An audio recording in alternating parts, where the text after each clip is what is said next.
Quand on le dit, certaines choses, ils ne veulent pas croire. Ils s'entêtent simplement. L'accord sur le grain ukrainien ou le blé ukrainien, céréales ukrainiennes, dites ça comme vous voulez. Cet accord ne concerne pas le monde entier. C'est une histoire des Américaines et des Américains uniquement. Et comme les Européens sont des dindons de la face et sont des vassaux des chefs d'État et chefs de gouvernement, pour la plupart, pas tout le monde, ils subissent la pression, ils font la promotion de tout ce qui vient des États-Unis d'Amérique. Le blé ukrainien est américain. Si ce n'était pas ukrainien, si ce n'était pas américain, les amis, on devait déjà oublier ça depuis. Parce que les Américains ne devaient pas voir l'intérêt dedans. Si c'était les sociétés russes qui avaient signé l'accord, les terres et tout ça là, qui cultivaient ces blés-là, c'est qu'on a détruit ça depuis. On ne serait pas en train de parler de la famine dans le monde. Mais la famine dans le monde, ça concerne leur business. Aucun pays dans le monde n'a demandé à l'Ukraine de l'envoyer les blés gratuitement.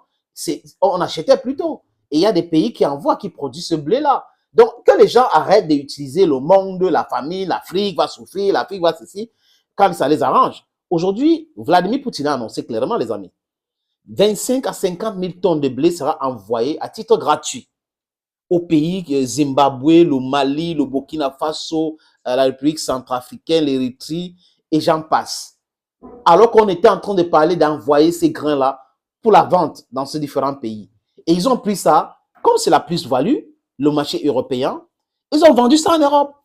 Et au dépend de ces pays qui devaient recevoir ces grains-là, le Yémen, l'Afghanistan n'a pas reçu. Et après le discours, quand la Russie sort de cet accord, oh, le monde entier, oh, les gens vont mourir, oh, la famille dans le monde, oh, ça va faire ceci, oh, oh, oh, oh, oh, oh, oh, oh, oh, parce qu'ils paient l'argent, l'intérêt, oui. Et comme ça, quand ils paient l'intérêt, on met Antonio Guterres dedans, on met Madame Greenfield dedans, on met Erdogan dedans, et ils vocifèrent. Ils disent des contre-vérités, ils se dédient eux-mêmes, et voilà la réalité maintenant. La Russie qui va envoyer maintenant l'ajouter. Ce n'est pas l'Éthiopie seulement, ou l'Érythrée, la Somalie. C'est 6 pays maintenant africains qui vont profiter. Vous avez compris? À titre gratuit de 25 à 50 000 tonnes. La Russie a dit dans 3 mois, nous allons acheminer dans ce pays-là. Venez de parler encore. Vous avez un garçon en face qui vous dit des choses concrètes, qui fait des choses concrètes. Yes, I wanted to speak. I don't know what's happening, dear friends. Enjoy yourself when we get information like that. Qu'est-ce qui se passe-t-il? À Odessa, depuis l'attaque sur le pont Kesh par les drones maritimes ukrainiens, la Russie a décidé donc, d'abord, sortir de ces accords céréaliers, de bombarder le port de Odessa et de bombarder Odessa parce que les armes étaient acheminées selon les dits russes à travers les bateaux civils dans ce port. Et ces bateaux devraient être les bateaux qui viennent juste chercher les grains ou le blé ukrainien pour le marché européen. Et là, les gars utilisaient ça pour faire autre chose.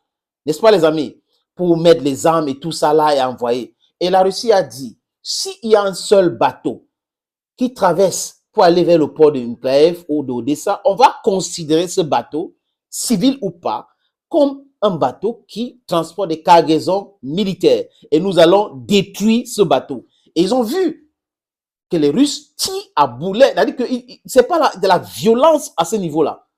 Et aucun bateau ne peut accoster là-bas. Kiev a reconnu cela. Zelensky était à Odessa l'autre jour pour voir une cathédrale qui a été bombardée par un missile, qui a été détruit par un missile russe. Et Madame Nathalie, qui est porte-parole de la région de Odessa, a dit quoi? Qu'ils n'ont plus, ils ont parlé il manque des défenses anti-aériennes pour protéger des infrastructures d'exportation de céréales des frappes russes. Elle a dit cela. Je vais reprendre cette, parce que c'est une première partie. Elle dit pratiquement tous les ports sont bloqués. Ce sont les dits de cette dame. Elle continue, elle s'appelle Natalia Goumeniak, porte-parole du commandement sud des forces ukrainiennes. Elle s'est exprimée dans les colonnes de l'agence France Presse. Son message est double. Kiev manque de défense anti-aérienne pour protéger ses infrastructures d'exportation de céréales des frappes russes, dit-elle, et au niveau, à ce moment, où Moscou bloque quasiment tous les ports du pays.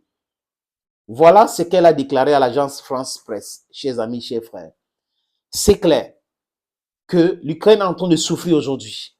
Transporter par le train jusqu'à arriver en Pologne, ce n'est pas facile. Ils ne peuvent pas non plus passer par la Moldavie parce qu'il y a le Transnistrie qui est protégé par les Russes.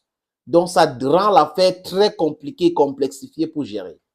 S'ils savaient qu'ils étaient fragiles comme ça, ils ne devaient pas continuer d'attaquer avec les quelques drones que les Américains leur donnent, le pont de Kesh. Vous avez vu que les Russes ont bombardé un entrepôt de drones. Là où on gardait les armes aussi, bombardé en Odessa. Et ils commencent à reconnaître qu'ils n'ont pas la défense antiaérienne. Depuis longtemps, on le dit. Depuis que les patriotes, le système patriote a été détruit à Kiev, le QG des armées américaines et de otaniennes a été détruit avec des généraux tués, à Kramatov aussi. Il y a un général américain qui a dit clairement que la Russie a tellement de forces, tellement la protection antiaérienne que c'est compliqué d'envoyer même les F-16. Donc, les missiles russes qui arrivent là-bas, quand ils disent qu'ils ont attrapé 36, c'est le mensonge, c'est un gros mensonge. Ils ont attrapé avec quoi? Avec les mains, ou ils ont envoyé les mains des magiciens de Anna Malia, qui est la vice-ministre des Affaires de la Défense, attraper cela parce qu'elle pense que la magie règle les problèmes. Non! L'Ukraine est bloquée aujourd'hui. Il n'y a plus de ports. Tous les ports ukrainiens sont bloqués. Ce sont les conséquences des gens qui sont têtus, les gens qui ne pensent pas à l'intérêt de leur peuple. Parce que si ces gens pensaient à l'intérêt de leur peuple, l'intérêt de leur peuple devrait les pousser à négocier et sortir de ces cancans-là, sortir de toutes ces difficultés-là. Le traité de la neutralité permanente. Oui, l'OTAN ne peut pas continuer à encercler les gens sur un faux prétexte que les pays sont indépendants et s'opposer aux autres pays. Regardez la France, en Nouvelle-Calédonie. La France est en Nouvelle-Calédonie, qui se trouve dans le continent australien. La France est en Mayotte, qui se trouve en Afrique. En Guyane, qui se trouve en Amérique du Sud. Guadeloupe et les autres. Mais vous prenez les gens pour qui non... Et ils vont parler de l'impérialisme, ils vont donner des leçons aux gens. Laissez les peuples libres. Libérer ces peuples-là. La France se trouve en France. 638 000 mètres carrés. La France se trouve là-bas. Ces territoires-là, on doit les laisser libres. Donner l'indépendance. Arrêtez de les malmener. Arrêtez de les appauvrir, chers amis. Voilà l'Ukraine maintenant qu'ils ont mis dans les problèmes. Et ils ont pris un comédien pour mettre à la tête de l'Ukraine qui pense que c'est le cinéma. Non. La politique est réelle. C'est réel. C'est différent du film, du cinéma. Thank you, dear friends, for watching this other video on this platform.